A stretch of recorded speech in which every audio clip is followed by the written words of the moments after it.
اللہ الرحمن الرحیم۔ محترم سامعین کرام، السلام علیکم ورحمۃ اللہ وبرکاتہ۔ آج جو ہمارا گفتگو کا موضوع ہے وہ ہے افضلیت حضرت سیدنا صدیق اکبر رضی اللہ تعالی عنہ۔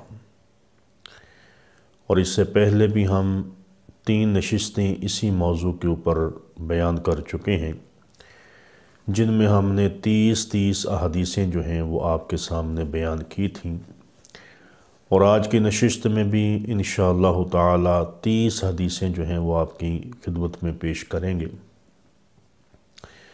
تو پہلے حدیث مبارکہ حضرت زید بن ابی اوفا رضی اللہ تعالی عنہ نے فرمایا کہ رسول اللہ صلی اللہ علیہ وآلہ وسلم کی مبارک مجلس میں حاضر ہوا تو نبی کریم صلی اللہ علیہ وسلم نے فرمایا فلاں کہاں ہے، فلاں کہاں ہے۔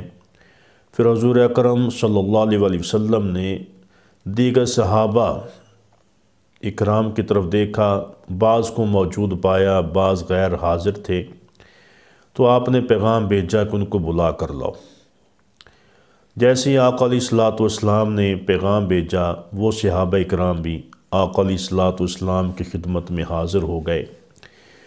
تو جب صحابہ کرام جمع ہو گئے تو نبی کریم صلی اللہ علیہ وآلہ وسلم نے اللہ تعالیٰ کی حمد و ثنا کی، اور پھر فرمایا میں تم سے ایک حدیث بیان کر رہا ہوں، تم اسے خوب یاد رکھنا، اس کی حفاظت کرنا، اور اپنے بعد والوں تک میری یہ بات پہنچا دینا کہ بے شک اللہ تعالیٰ نے اپنی مخلوق میں کچھ افراد کو چن لیا ہے۔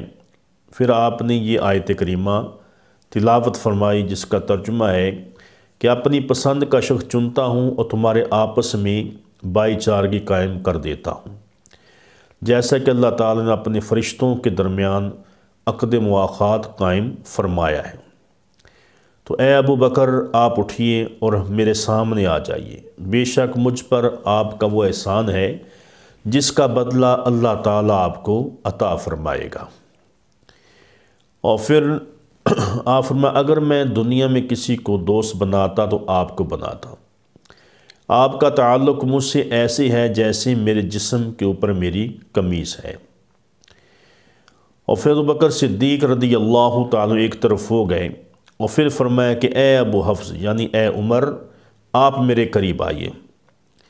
حضرت عمر رضی اللہ تعالیٰ عنہ آپ کے قریب آئے تو ارشاد فرمایا اے ابو حفص، آپ ہمارے بہت شدید مخالف تھے۔ پھر میں نے اللہ تعالیٰ سے دعا کی کہ وہ آپ کے ذریعے یا ابو جہل بن ہشام کے ذریعے اسلام کو غلبہ عطا فرمائے، تو اللہ تعالیٰ نے آپ کو چن لیا، کیونکہ ابو جہل کے برخلاف آپ اللہ کو محبوب تھے، تو آپ جنت میں میرے ساتھ ہوں گے۔ اس امت کے تیسرے بہترین جو فرد ہیں، پھر حضرت عمر رضی اللہ عنہ ایک طرف ہو گئے۔ رسول علیہ الصلوۃ والسلام نے شیخین کو بھائی بھائی بنا دیا، یعنی ابو بکر صدیق اور عمر فاروق کو دونوں کے درمیان بھائی چارہ قائم کر دیا۔ پھر حضرت عثمان غنی رضی اللہ عنہ کو بلایا اور فرمایا کہ اے ابو عمر، ہمارے قریب آ جائیے۔ حضرت عثمان آپ کے قریب ہوتے رہے، یہاں تک کہ اپنے گھٹنے حضور علیہ الصلوۃ والسلام کے گھٹنوں سے ملا دیے۔ تو رسول اللہ صلی اللہ علیہ وآلہ وسلم نے آسمان کی طرف دیکھ کر 3 مرتبہ کہا سبحان اللہ العظیم، سبحان اللہ العظیم، سبحان اللہ العظیم۔ پھر حضرت عثمان غنی رضی اللہ عنہ کو دیکھا اور آپ نے کے بٹن کھلے ہوئے تھے، تو حضور علیہ الصلوۃ والسلام نے اپنے دستے اقدس سے بند کرتے ہوئے ارشاد فرمایا اپنی چادر کے دونوں پلو اپنے سینے پر اکٹھے کر لیا کرو، اور پھر فرمایا بے شک آپ کی شان آسمان والوں میں ہے، اور آپ میرے حوض پر اس حال میں آئیں گے کہ آپ کی رگیں بہت خون بہا رہی ہوں گی۔ میں پوچھوں گا کہ یہ کس نے آپ کے ساتھ ایسا کیا ہے، تو کہا جائے گا فلاں فلاں نے یہ کام کیا ہے، اور گواہی حضرت جبریل السلام کی ہوگی۔ پھر ایک ہاتف غیبی سے کہنے والا آسمان سے کہے گا سنو، عثمان پر مظلوم کے امیر ہیں۔ اس کو حافظ ابو القاسم دمشقی نے 40 طوال میں ایک طویل حدیث کے ضمن میں روایت کیا ہے، اور امام محب تبری نے ریاض النظرہ میں اسے بیان کیا ہے، اور ریاض النظرہ جلد نمبر 1 صفحہ 10۔ تو حضرت عمر بن عاص رضی اللہ عنہ نے فرمایا کہ میں نے عرض کی یا رسول اللہ، لوگوں میں آپ کو سب سے زیادہ محبوب کون ہے؟ ارشاد فرمایا کہ عائشہ۔ میں نے کہا کہ مردوں میں؟ فرمایا عائشہ کے والد۔ میں نے عرض کیا پھر کون؟ فرمایا پھر عمر بن خطاب۔ پھر چند اور مردوں کو شمار فرمایا۔ اس کو امام احمد نے اپنی مسند میں روایت کیا ہے، مسند امام احمد جلد حدیث نمبر 178۔ حضرت اور اسی طرح کا مضمون جو حضرت عمر بن عاص سے مرفوع روایت ہے۔ ان دونوں روایتوں میں محب تبری نے ریاض النظرہ میں ذکر فرمایا کہ عمر بن عاص کی ایک روایت میں ہے کہ مجھے نبی کریم صلی اللہ علیہ وسلم نے لشکر ذات السلاسل پر امیر بنا کر بھیجا۔ اس لشکر میں شیخین بھی تھے، تو میرے دل میں بات آئی کہ حضور علیہ السلام جو مجھے شیخین پر امیر بنا کر بھیجا ہے، تو یہ حضور صلی اللہ علیہ وسلم کی بارگاہ میری خاص قدر و منزلت کی وجہ سے ہے۔ جب لوٹے تو میں حضور علیہ السلام کی بارگاہ میں حاضر ہوا اور آپ کے سامنے بیٹھ گیا، تو میں نے عرض کی یا رسول اللہ، آپ کو لوگوں میں سب سے زیادہ محبوب کون ہے؟ تو پھر آپ نے فرمایا کہ مجھے عائشہ۔ عرض کیا کہ مردوں میں کون ہے؟ پھر فرمایا کہ ابو بکر، ان کے بعد پھر عمر، پھر آپ نے مزید اور چند نام لیے۔ صحیح ابن حبان حدیث نمبر 6885، اور یہ 2 مرتبہ اس کتاب میں حدیث مبارکہ آئی ہے، حدیث نمبر 6900، اور یہی روایت جو ہے صحیح ابن حبان صفحہ نمبر حدیث نمبر 7106 پر حضرت انس رضی اللہ تعالیٰ عنہ سے مروی ہے۔ حضرت ابن مسعود رضی اللہ تعالیٰ عنہ سے روایت فرماتے ہیں کہ میں نے عرض کیا یا رسول اللہ، آپ لوگوں میں سب سے زیادہ آپ کو محبوب کون ہے؟ فرمایا عائشہ۔ میں نے عرض کیا کہ مردوں میں؟ فرمایا کہ ان کے والد ابو بکر۔ میں نے پھر عرض کیا پھر کون؟ فرمایا کہ پھر اس کے بعد عمر۔ میں نے عرض کیا کہ ان کے بعد کون؟ فرمایا ان کے بعد عثمان۔ میں نے پھر عرض کیا پھر کون؟ فرمایا کہ پھر علی۔ اور پھر میں خاموش ہو گیا تو آپ علیہ السلام فرمایا اور بھی جو چاہو پوچھ لو۔ عرض کی کہ آقا علی کے بعد درجہ محبوبیت کس کا ہے؟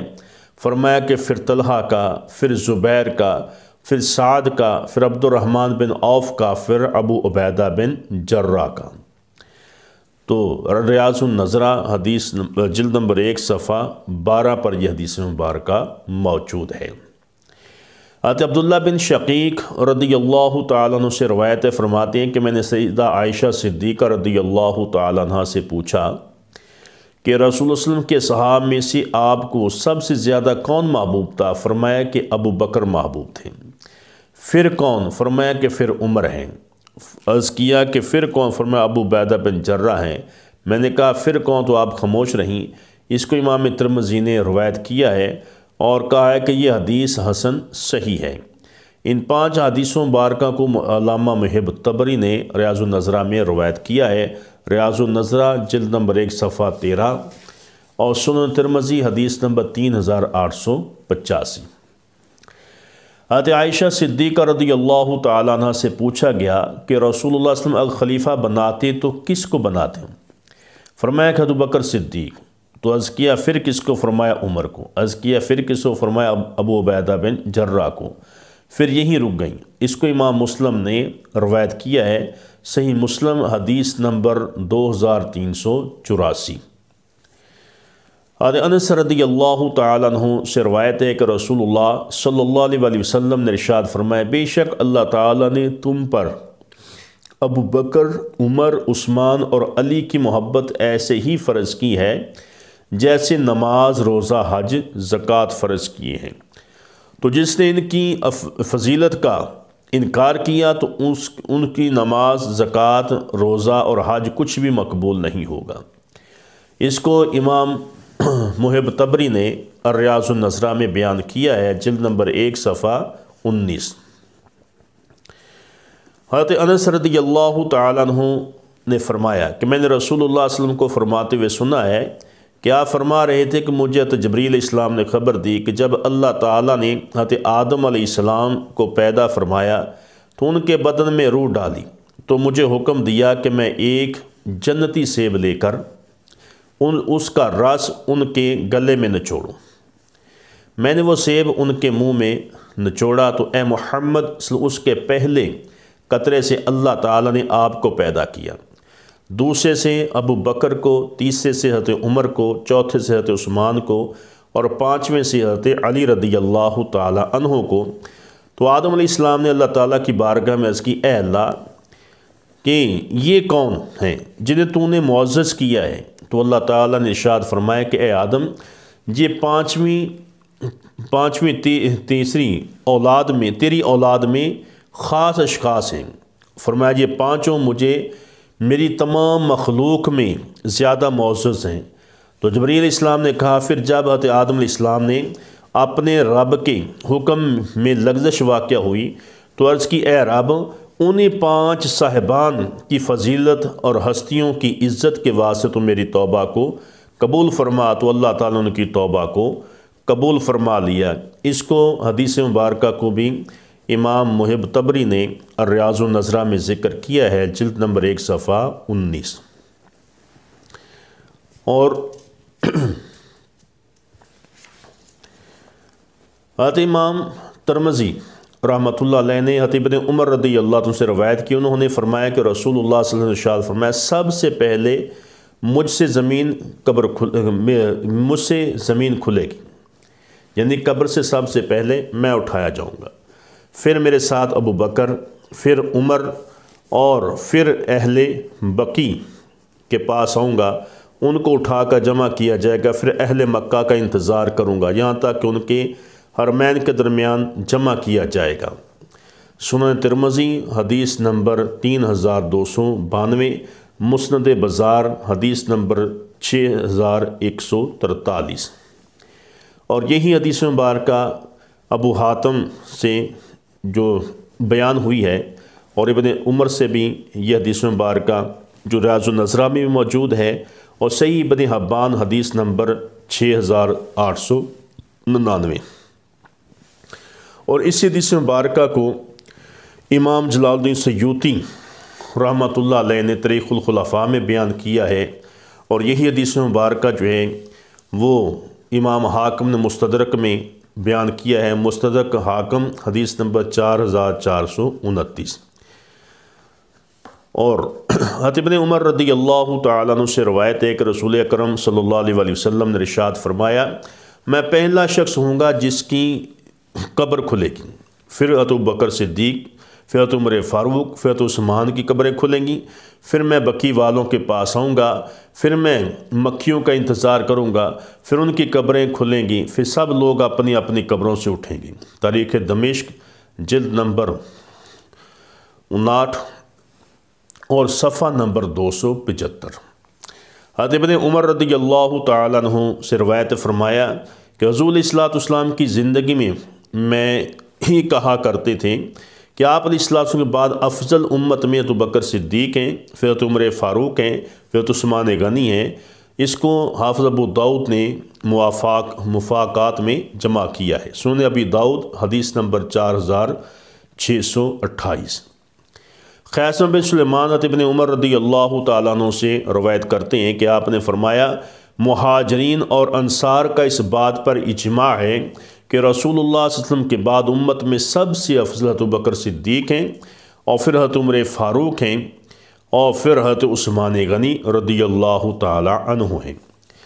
شرح مذاہب اہل سنت جلد نمبر 1 صفحہ 305 اور حدیث نمبر 191۔ حضرت ابن عمر رضی اللہ تعالیٰ عنہ سے روایت ہے کہ رسول اللہ صلی اللہ علیہ وسلم ایک دن تشریف لائے، پھر مسجد میں اس شان سے داخل ہوئے کہ شیخین میں سے ایک آپ علیہ السلام کی دائیں جانب اور دوسرے آپ کی بائیں جانب، اور رسول صلی اللہ علیہ وسلم ان کے ہاتھ پکڑے ہوئے تھے اور فرما رہے تھے، ہم روز محشر بھی اسی طرح اٹھائے جائیں گے۔ اس کو امام ترمذی نے روایت کیا ہے، سنن ترمذی حدیث نمبر 3669۔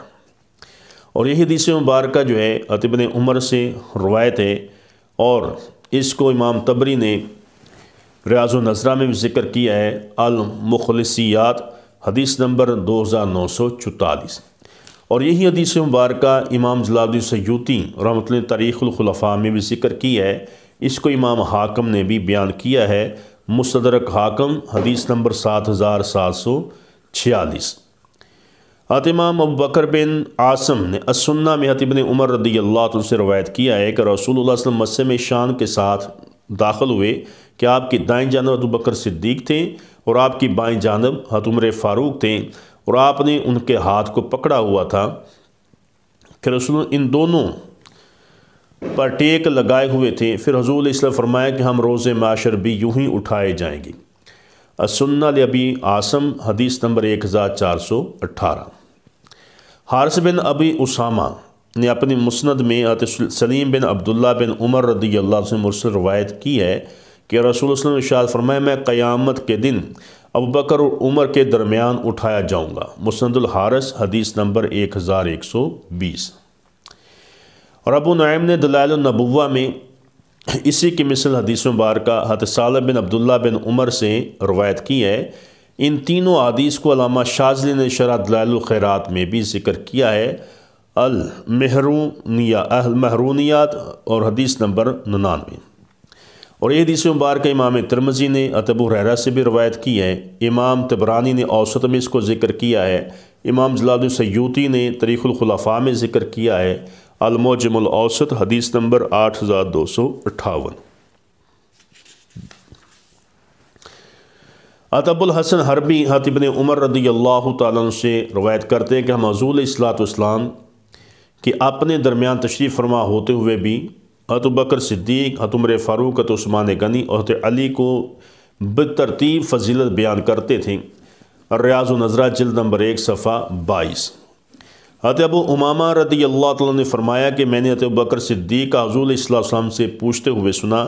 آپ فرمایا کہ آقا سب سے پہلے کس کا حساب ہوگا؟ تو حضور علیہ السلام فرمایا کہ ابو بکر تمہارا۔ پھر کس کا؟ فرمایا پھر اے عمر تمہارا ہوگا۔ فرمایا پھر علی کا ہوگا۔ تو میں نے عرض کی آقا عثمان؟ فرمایا کہ میں نے اللہ کی بارگاہ میں عرض کی کہ وہ عثمان کا حساب خود نہ لیں، مجھے ہبہ کر دے، تو اللہ تعالیٰ نے مجھے ہبہ کر دیا ہے۔ اس کو خجنتی نے روایت کیا ہے، فوائد ابن البشران حدیث نمبر 609۔ حضرت جابر رضی اللہ تعالیٰ عنہ سے روایت ہے کہ حضور علیہ السلام فرمایا کہ رات ایک نیک شخص کو خواب میں دکھایا گیا کہ حضرت بکر صدیق رسول صلی اللہ علیہ وسلم کے ساتھ ملے ہوئے ہیں اور عمر ابو بکر کے ساتھ ملے ہوئے ہیں، عثمان اور عمر کے ساتھ ملے ہوئے ہیں۔ حضرت جابر نے فرمایا جب ہم حضور علیہ السلام کے پاس سے اٹھیں تو ہم نے کہا کہ وہ نیک شخص تو حضور علیہ السلام ہیں، اور رہا وہ جو آپ نے بعض کا بعض کے ساتھ ملایا ہوا فرمایا ہے، تو وہ اس بات کا تتمہ ہے کہ جس کے ساتھ اللہ تعالیٰ نے اپنے نبی علیہ السلام کو مبعوث فرمایا ہے۔ صحیح ابن حبان حدیث نمبر 6913۔ حضرت عبد الرحمن بن عوف رضی اللہ تعالیٰ نے فرمایا کہ میں نے رسول اللہ صلی اللہ علیہ وسلم کو فرماتے ہوئے سنا ہے، آپ فرما رہے تھے کہ قیامت کے دن ایک منادی جو ہے وہ ندا کرے گا کہ خبردار ابو بکر و عمر سے پہلے کوئی بھی اپنا نامہ اعمال ہرگز نہ اٹھائے۔ اس کو ابن فطریف نے روایت کیا، تاریخ دمشق جلد نمبر 44 صفحہ نمبر 159۔ اور اسی طرح حضرت زید بن ثابت رضی اللہ تعالیٰ نے فرمایا کہ رسول اللہ صلی اللہ علیہ وسلم نے ارشاد فرمایا کہ اس امت میں سے جس شخص کو سب سے پہلے اس کا نام اعمال دائیں ہاتھ میں دیا جائے گا تو وہ عمر بن خطاب ہے۔ ان کے نام اعمال کو آفتاب کی مانند چمک رہا ہوگا۔ عرض کی گئی یا سنو حضرت بکر صدیق کہاں رہ گئے؟ فرمایا ان کو تو فرشتے دولہا بنا کر جنت کی جانب بیچ چکے ہوں گے۔ اس کو صاحب دیباج نے روایت کیا ہے۔ ان پانچوں حدیث کو امام طبری نے ریاض النظرہ میں بیان کیا ہے کہ اور جو پہلے عبد الرحمن بن عوف کی حدیث گزری ہے اس کے ساتھ یہ حدیث مبارکہ بھی انہوں نے بیان کی ہے، اور حضرت امام طبری نے بھی اس کو روایت کیا ہے، الریاض النظرہ حدیث جلد نمبر 1 صفحہ 147۔ حضرت جعفر بن محمد اپنے والد سے روایت کرتے ہیں کہ رسول اللہ صلی اللہ علیہ وسلم جب بیٹھے تو حضرت ابو بکر آپ کے دائیں اور حضرت عمر آپ کے بائیں بیٹھے، تو اسے ابو القاسم سلمی نے روایت کیا تاریخ دمشق جلد نمبر 26 صفحہ نمبر 344۔ اور اسی حدیث کو جو ہے حضرت جعفر بن محمد سے روایت کیا ہے ریاض النظرہ جلد نمبر 1 صفحہ 209۔ حضرت سمرقندی حضرت ابو ہریرہ رضی اللہ تعالیٰ عنہ سے روایت کرتے ہیں کہ ابو بکر صدیق اور حضرت عمر فاروق آئے تو نبی کریم سے ارشاد فرمایا کہ یہ دونوں میرے کان اور آنکھیں ہیں۔ اور یہی حدیث مبارکہ تو ابو ہریرہ سے بھی روایت ہے، اور امام طبری نے بھی اس کو روایت کیا ہے ریاض النظرہ میں، ریاض النظرہ جلد نمبر 1 صفحہ 209۔ اور اسی کی مثل حدیث مبارکہ امام ترمذی نے حضرت عبداللہ بن حنطب رضی اللہ عنہ سے روایت کی ہے کہ نبی کریم صلی اللہ علیہ وسلم نے ابو بکر صدیق اور عمر کو دیکھا تو فرمایا یہ دونوں میری کان اور میری آنکھیں ہیں۔ سنن ترمذی حدیث نمبر 3617۔ اور یہ حدیث مبارکہ جو ہے امام حاکم نے حضرت عبداللہ بن حنطب سے مرفوع روایت کی، اسے صحیح کہا ہے، مستدرک حاکم حدیث نمبر 4432۔ اور یہی حدیث مبارکہ امام طبرانی نے ابن عمر سے روایت کی ہے، معجم الکبیر حدیث نمبر 14139۔ اور اس حدیث مبارکہ کو امام طبرانی نے ابن عمر سے روایت کیا ہے، اور اس کو امام جلال الدین سیوطی نے تاریخ الخلفاء میں بیان کیا ہے، تاریخ الخلفاء صفحہ نمبر 50۔ اور ابو نعیم نے حلیہ میں حضرت ابن عباس رضی اللہ عنہ سے روایت کی کہ رسول اللہ صلی اللہ علیہ وسلم نے ارشاد فرمایا کہ ابو بکر اور عمر کا تعلق مجھ سے ایسے ہے جیسے میری کان اور میری آنکھوں کا میرے سر کے ساتھ ہے۔ حلیۃ الاولیاء جلد نمبر 4 صفحہ 73۔ اور یہی حدیث مبارکہ جابر رضی اللہ تعالیٰ عنہ سے بھی روایت ہے، تاریخ بغداد جلد نمبر 8 صفحہ 459۔ اور یہی حدیث مبارکہ امام ابو یعلا نے حضرت جابر رضی اللہ عنہ سے روایت کی ہے، اس کو امام ابن حجر مکی نے سوائقۃ المحرکہ میں بھی بیان کیا، سوائق المحرکہ صفحہ نمبر 233۔ حضرت ابو سعید رضی اللہ عنہ سے روایت ہے کہ رسول اللہ کریم صلی اللہ علیہ وسلم نے ارشاد فرمایا ہر نبی کے 2 وزیر آسمانوں میں ہیں اور 2 زمین والوں میں ہوتے ہیں۔ میرے وزیر آسمان والوں میں حضرت جبریل اسلام اور میکائیل علیہ السلام ہے، اور زمین والوں میرے جو 2 وزیر ہیں وہ ابو بکر ہیں اور پھر حضرت عمر ہیں۔ اس کو امام ترمذی نے بھی روایت کیا ہے، سنن ترمذی حدیث نمبر 368۔ اور ابو شریک کعبی رضی اللہ عنہ سے روایت ہے کہ نبی کریم صلی اللہ علیہ وسلم بے شک میرے 2 وزیر آسمانوں میں ہیں اور 2 وزیر زمین میں ہیں۔ آسمانوں میں حضرت جبریل اسلام اور میکائیل اسلام ہیں، اور زمین میں ابو بکر و عمر ہیں۔ تو اس کو امام ابو عبد الرحمن سلمی سے بھی روایت کیا ہے، السوائق المحرکہ حدیث نمبر 220۔ حضرت انس بن مالک رضی اللہ تعالیٰ عنہ سے روایت ہے کہ میں نے حضور علیہ الصلوۃ والسلام بارگاہ میں عرض کی کہ حضرت ابوبکر صدیق آپ کے دائیں جانب اور حضرت عمر آپ کی دوسری جانب موجود فرماتے ہیں۔ نبی کریم اپنا دانا ہاتھ بڑھایا اور ابوبکر صدیق کے شانوں کے درمیان رکھا، اس طرح اپنا ہاتھ بڑھا کر حضرت عمر فاروق کے شانوں کے درمیان رکھا، فرمایا تم دونوں دنیا و آخرت میں میرے وزیر ہو، قیامت کے دن مجھ سے اور تم سے اسی طرح زمین کھلے گی۔ اس کو امام طبری نے بھی روایت کیا ہے، اس کو ابو الحسن علی بن ابو نعیم بصری نے بھی روایت کیا ہے، السوائق المحرکہ صفحہ نمبر 223۔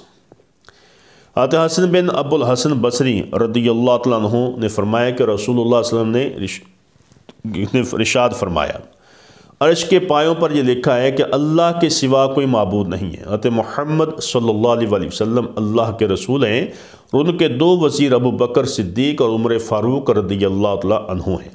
اس کو صاحب دیباج نے روایت کیا، دیباج صفحہ نمبر 69۔ حضرت ابن عمر رضی اللہ تعالیٰ عنہ سے روایت ہے کہ رسول اللہ صلی اللہ علیہ وسلم نے کسی شخص کو ایک اہم کام کے لیے بھیجنے کا ارادہ فرمایا، تو ابو بکر صدیق اور عمر فاروق رضی اللہ عنہ آپ علیہ السلام کے دائیں اور بائیں جانب تھے، تو حضرت علی رضی اللہ عنہ نے عرض کی کہ حضور آپ ان دونوں میں سے کسی ایک کو بھیج دیجئے۔ ارشاد فرمایا کہ میں ان کو کیسے بھیج دوں جو میری سماعت اور میری بصارت کے قائم مقام ہے۔ اس کو مخلص نے روایت کیا ہے، المخلصیات حدیث نمبر 2376۔ اور یہ حدیث مبارکہ ابن سمان نے الموافقہ میں مرفوع روایت کیا ہے، الشریعۃ الاجری، حدیث نمبر 1324۔ حضرت جوہری حضرت عبداللہ بن عمر بن عاص رضی اللہ تعالیٰ عنہ سے روایت کرتے ہیں کہ انہوں نے فرمایا کہ میں نے رسول اللہ صلی اللہ علیہ وسلم کو فرماتے ہوئے سنا ہے کہ آپ فرما رہے تھے کہ میرا ارادہ ہے کہ میں دیگر قوموں کی طرف کچھ مبلغین بھیجوں جیسے کہ عیسیٰ علیہ السلام نے بھیجے تھے۔ تو میں نے عرض کیا آقا آپ ابو بکر و عمر کو کیوں نہیں بھیج دیتے؟ تو ارشاد فرمایا مجھے ان سے بے نیازی نہیں، یہ تو دین کی سماعت اور بصارت کی طرح ہیں۔ تو اس حدیث مبارکہ کو امام محب طبری نے ریاض النظرہ میں بیان کیا ہے، المعجم الاوسط حدیث نمبر 4999، السنہ لابن ابی عاصم حدیث نمبر 1222۔ حضرت ابن مسعود رضی اللہ تعالیٰ عنہ سے روایت ہے کہ رسول اللہ صلی اللہ علیہ وسلم نے ارشاد فرمایا ہر نبی کے لیے اس کی امت میں سے خاصہ ہوتا ہے، اور میرا خاصہ میرے صحابہ میں سے ابو بکر و عمر ہیں۔